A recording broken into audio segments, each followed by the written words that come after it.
Okay, guys, welcome back. And Gillian, just to double check, you can see and hear that okay? Yeah, all good, Kevin. Great stuff. Thanks, Gillian. Gillian, while I have you, did Michelle get onto you? Yeah, come here. I've just been tied up there now because I had a session on today, so I'll get back to her tomorrow. I might just have a quick call because I'm not too sure if social media piece, there might be someone that might be a bit might fit that one a bit better, but I'll have a chat with her. Perfect. No, I hadn't heard from her, so I wasn't sure had she followed up with you. So just Yeah, while I have you, no, she did, to be fair. Yeah, no, I'll get back onto it tomorrow. I was just trying to get today out of the way first. perfect. No problem at all, Gillian. Thanks so much for doing that. I appreciate that. Yeah, no problem.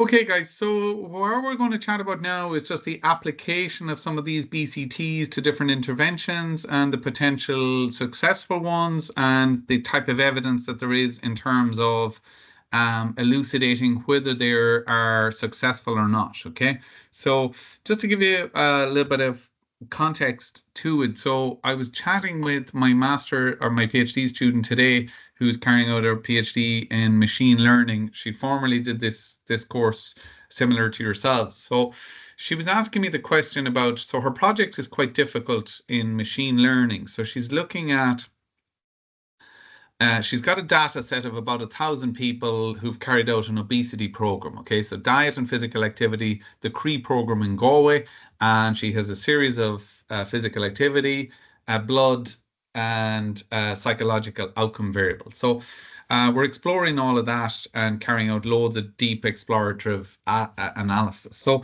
one of the questions she was asking was, how can you be 100% sure that you're right?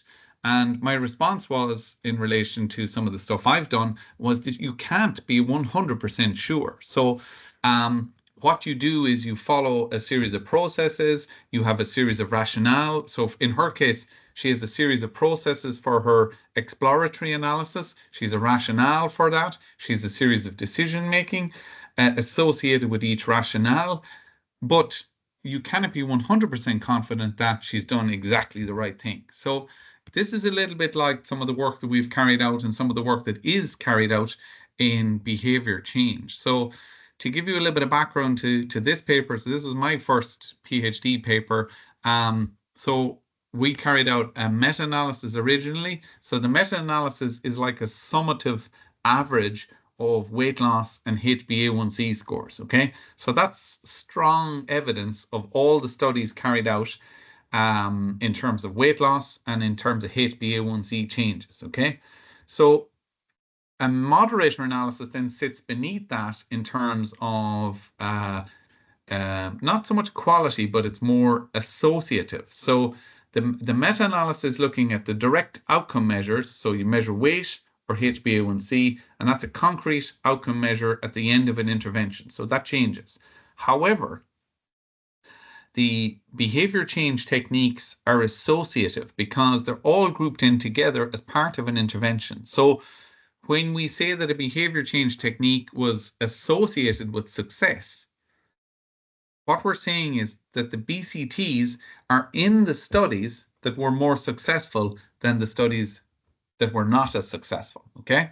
So that's what the moderator analysis is showing, and that's the strength of the evidence. So it's more associative than causal. So it's important to be able to distinguish that.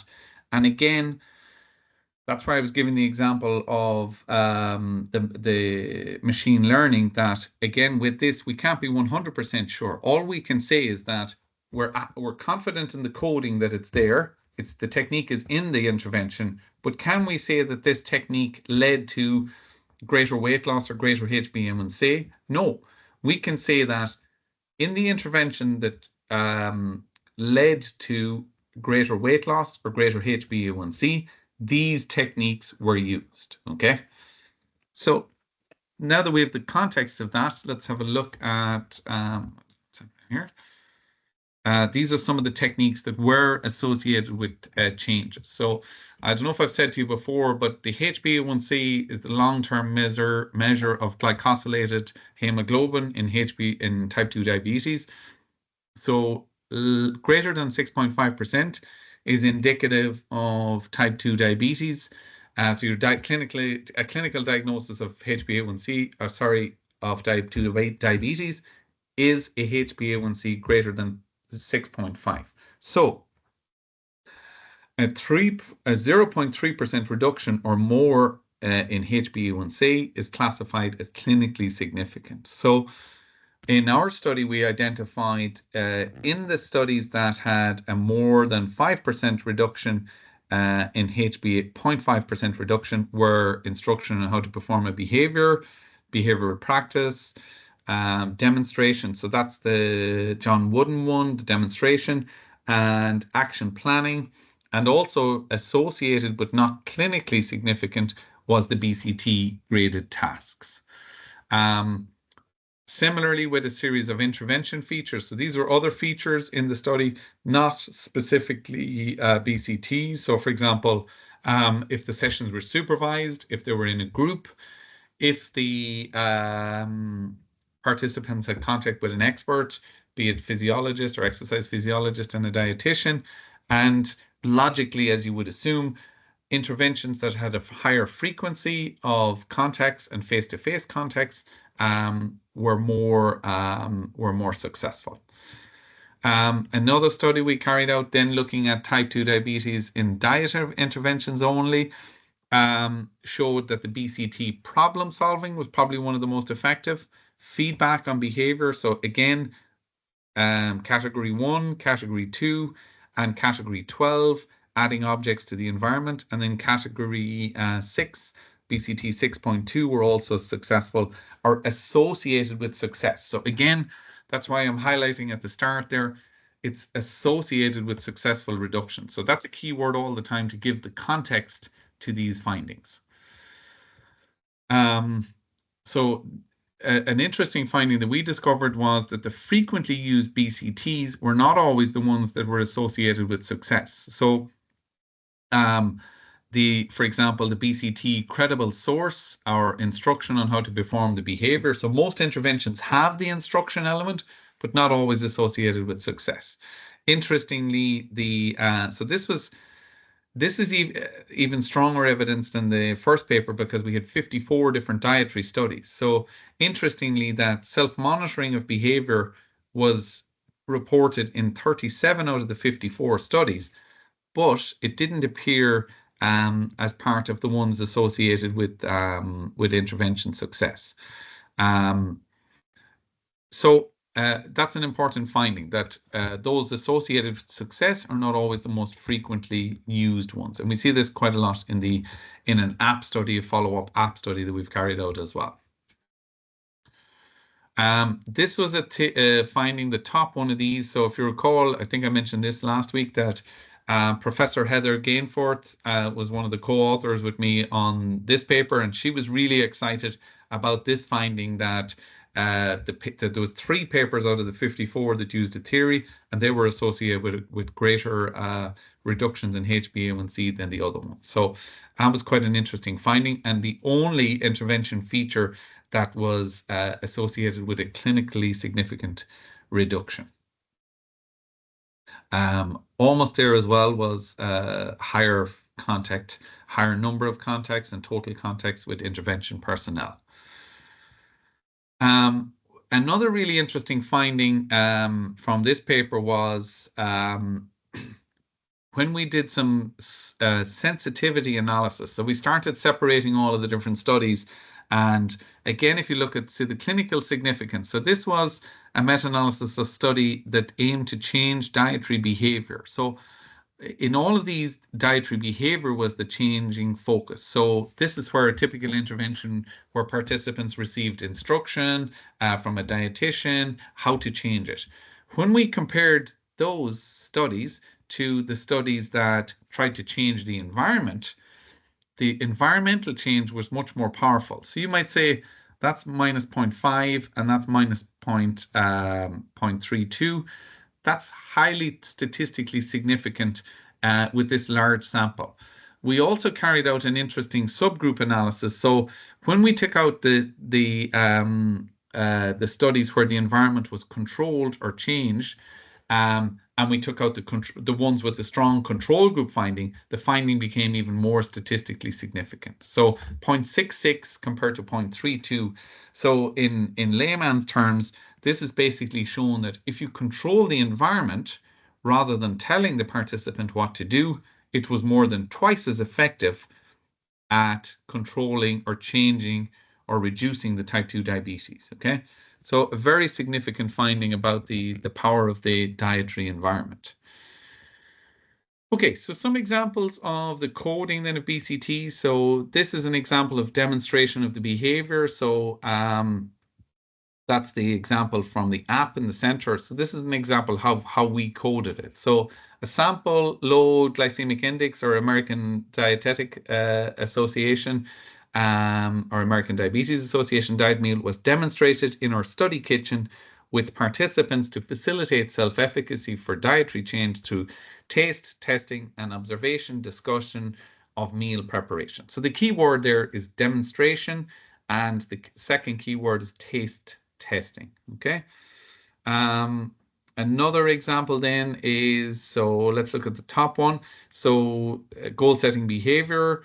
All subjects were given a calorie goal of 1,500 to 1,800 calories per day, depending on initial body weight, and were instructed to remain at this calorie goal throughout the program. Self-monitoring of behavior at the bottom is an important one. So subjects recorded their daily caloric intake and exercise in diaries throughout the program. Credible source is an obvious one, so it's delivered by the nutritionist or exercise physiologist. The adding objects to the environment, so this one was to increase compliance to this diet. All food for the very low calorie diet was provided to the subjects for home use by the general clinical research center during these periods. So they added the objects to the environment. They were providing the food to participants. Some further examples, so an action planning. So if some of you are interested in carrying out some of your work in behavior change, this might be something that you might be interested in carrying out. There's a framework called Brief Action Planning by Gutnick et al. In 2014 that looks at how to create a plan and how to iterate the plan in such a way to improve the confidence in the plan. So if you look at the very bottom, you see how confident are you that you will be able to do this. So typically in Gutnick's plan or framework, we're looking for the confidence to be greater than 7 out of 10. So if a participant says, oh, I'm only at a 3 there, I'm not very confident that that'll work, we iterate the plan and change the plan to increase the participants' confidence or the likelihood that they will be able to do that. Prompts and cues again. So this was part of a behavior change planner we built. So this was a physical planner that sat on the participant's desk or table. So the prompt or cue was a positive motivational message to try and help them to start to begin new behaviors. This is an example of a more complex one that they were filling in a worksheet for us, whereby if you look on the right-hand side there, you see Monday, Tuesday, Wednesday, Thursday, Friday, see the days of the week. So each week they're ticking off in the planner whether they have completed their mindfulness or completed their mindfulness or their food or drink behaviors that were suggested. So each week this evolved and became a little bit more complex and added. Every week a behavior was added, and a healthy diet behavior was added, and an unhealthy behavior was removed. So that's where you see in this particular week, I think this was week 2 or week 1. This is week 1 actually. You see 8.1 and 8.3 at the bottom. We're adding new healthy diet behaviors. And then the following week, it's in 8.2 and 8.4 where you're removing unhealthy diet behaviors. This was another worksheet we had in there where we suggested participants. This is trying to build self-belief and self-efficacy. So again, you see the 15.3 focus on past success and linking that to problem solving, whereby you're asking and encouraging the participants to think about occasions where they overcame challenges in the past.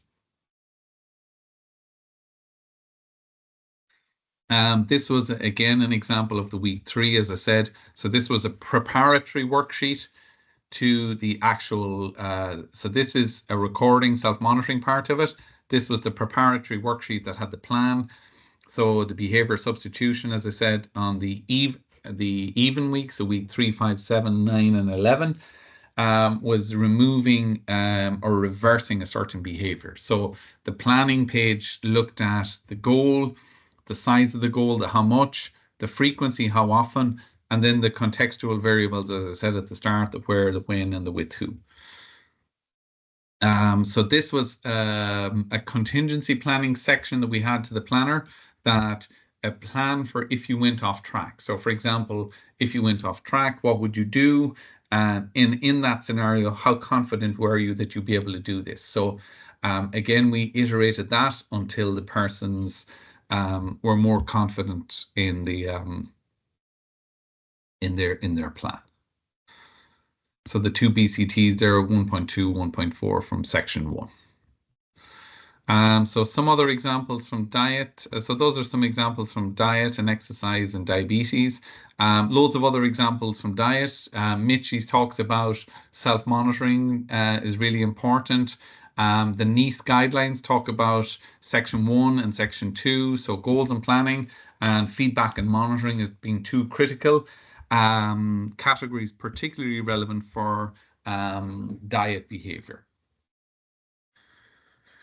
Okay, so in deciding then what BCTs you might use, so typically you're trying to align or map against a theoretical framework. So identifying barriers and facilitators is BCT 1.2. So ideally you have some type of maybe qualitative study where you're identifying barriers and facilitators directly from the participants. So that becomes really useful in terms of mapping what you're proposing to do against the needs and wants and desires of the participants. So it's like another word, I suppose, for user-centered design or human-centered design, where you're mapping your concepts, frameworks, ideas onto the specific barriers and facilitators of that person, the person.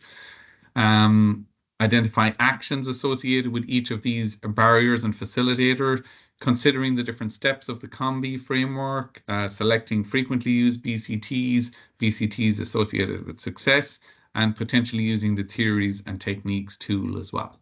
So I'll just show you some examples of how we applied that in the past. So again, the COM-B theory, as I said, is an amalgamation of theories.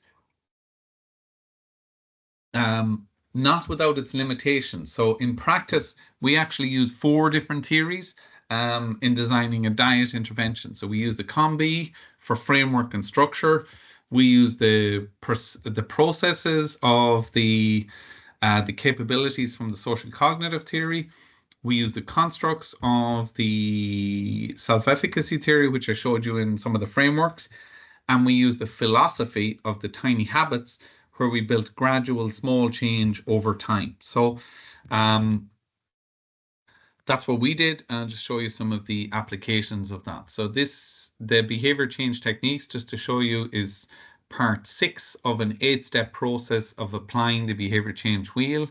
Those are just some notes in terms of how you define the behavior change techniques according to Mitchie's.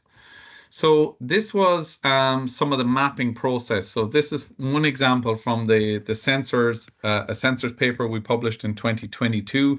So on the left, you'll see, so mental health was identified in a qualitative study, an earlier qualitative study we did, as a barrier and a facilitator. So a barrier if it wasn't addressed, and a facilitator if good mental health was apparent. So we mapped that to, as you see, the intervention functions and the core constructs of the COM-B on the left. We then carried out a series of actions. So what actions did we plan to take in terms of targeting those mental health concepts? So for example, we were teaching the participants on the barriers and facilitators to engage in the behaviors. So where did we do that? So we did that initially in a preparatory workbook. We also did some of these other elements in a planner. So just to give you a bit of background, so what we did for the actual study, we asked participants to fill a preparatory workbook. Then we brought them into the college for a series of one-to-one meetings where we engaged and worked through them in using motivational interviewing to try and guide them through the planning process. So the planning was their plan, facilitated by us, myself and my colleagues, in terms of how to guide them through the processes. So that's just an example of some of the mapping process with the BCTs, how and where we did them, and the actions we took accordingly. These are some of the BCTs selected then to help in that mapping process. So you see the BCTs there. This is a list of the BCTs, and that's where they mapped against the different actions taken.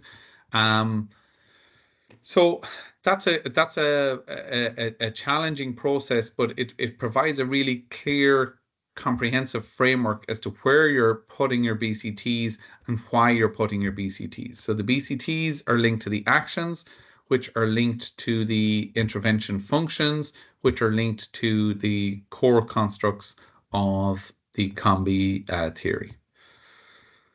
So as I said earlier, that's an example of some of the training that could be carried out there. Again, as I said, very useful. I've done it 2 or 3 times. So what I do when I'm carrying out a study is I do the training again just a week before I carry out a coding training. So part of that is to refresh my thinking and my coding, and also just to engineer and show and prove to myself and my the readers that my coding is accurate and up to date. So some coding rules then if you're starting to code. So we'll flick through these because they're not really applicable for yourselves yet, but they may be down the line if you decide to go down this route. So you're reading the whole text before starting to code for BCTs. You only identify BCT once, even if it appears several times. You're identifying the BCT in its most likely place. Only include BCTs that pertain to the behavior the intervention is trying to change. So a good example of this, if you're coding a diet intervention and they're talking about goal setting for physical activity, you would ignore the goal setting for physical activity. The inference of a BCT or the presence is not sufficient to code it. There has to be clear evidence to indicate that the BCT is present. So again, that's why I said to you at the start, it's really useful to have the app. So I'm constantly referring to the app, the description, the code, and how it links to the taxonomy, or does the piece of text reflect the BCT label and example. So these are just a series of coding rules. So I'll leave them there for yourselves, guys, to have a look at at a later date. We don't need to go through these now because they're very much. So this is an example of a coding rule book that you would create. So what you code and when. So if you're following a rule book, you have an auditable strategy that you can look at. So this is the example I was using when I was chatting with Audrey today. Whereby you can't be 100% confident because the material is associative, but you have followed a process and you've documented that process and you have a clear rationale for why you're saying, and you're also providing a text example for each. So typically with a study like this, you would also, in our case, we published the 2 supplementary files, which provided the text associated with the coding of each of the BCTs. Okay, so we don't need to, so that's some of the coding positives or the coding rules. So examples of where you would code, and we've gone through a lot of these already. And these are some examples of where you would not code, for example. So, so different reasons and examples.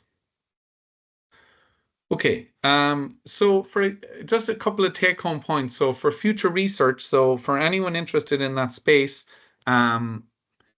these are some of the ongoing research questions. So should you use single, so in an intervention, so let's say going forward, you want to change diet and physical activity. So a big question is, should you change one behavior or multiple behaviors?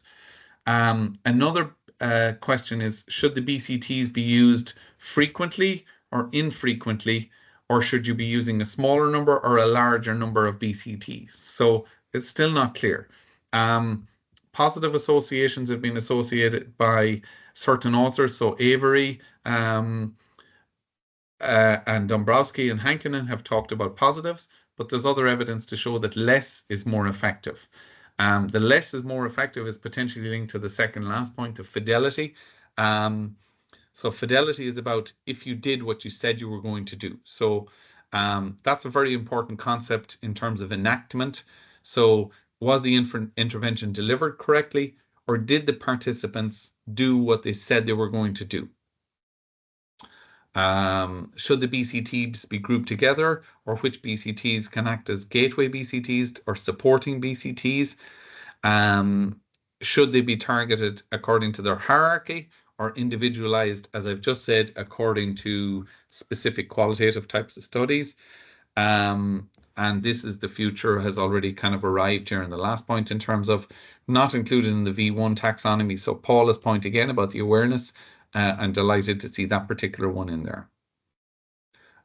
These were some potential new BCTs we identified in the past. So self-monitoring, as I said, the antecedents, self-monitoring of habits, self-monitoring of time, the antecedents of behavior, kinesthetic cues are important around diet. So satiety, hunger, monitoring of physical and social environment. So again, that's linked to Paula's again. So before you change it or restructure it, you need to monitor it, which is linked to the awareness. So if you're not aware of it, you're not going to be able to change it. So awareness is probably the first step along that way.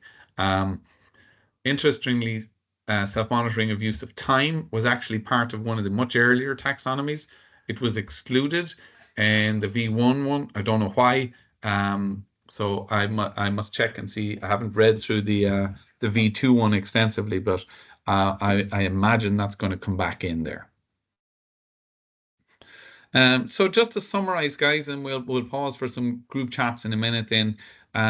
Carrying out a behavioral diagnosis is really important. So some type of qualitative study where you can map your BCTs against the barriers, facilitators of the participants. Ideally, you're relying it to your BCTs to a theory, looking for the literature for successful BCTs. Changing slowly is that BCT of 8.7. Festina lente is the old Latin saying for changing slowly. Aligning your BCTs to the specific behavior, to the needs of the individual. Monitor the frequency of use of BCTs. So is the BCT being delivered every week or every fortnight? And then monitor the fidelity to the intervention. So if the person is engaging or enacting those behaviors is really important. Okay, so lots of references there for anyone to take a look through in more detail if you wish. And if anyone has any questions, we can take them now, guys, or we can chat on the in the group chats on those.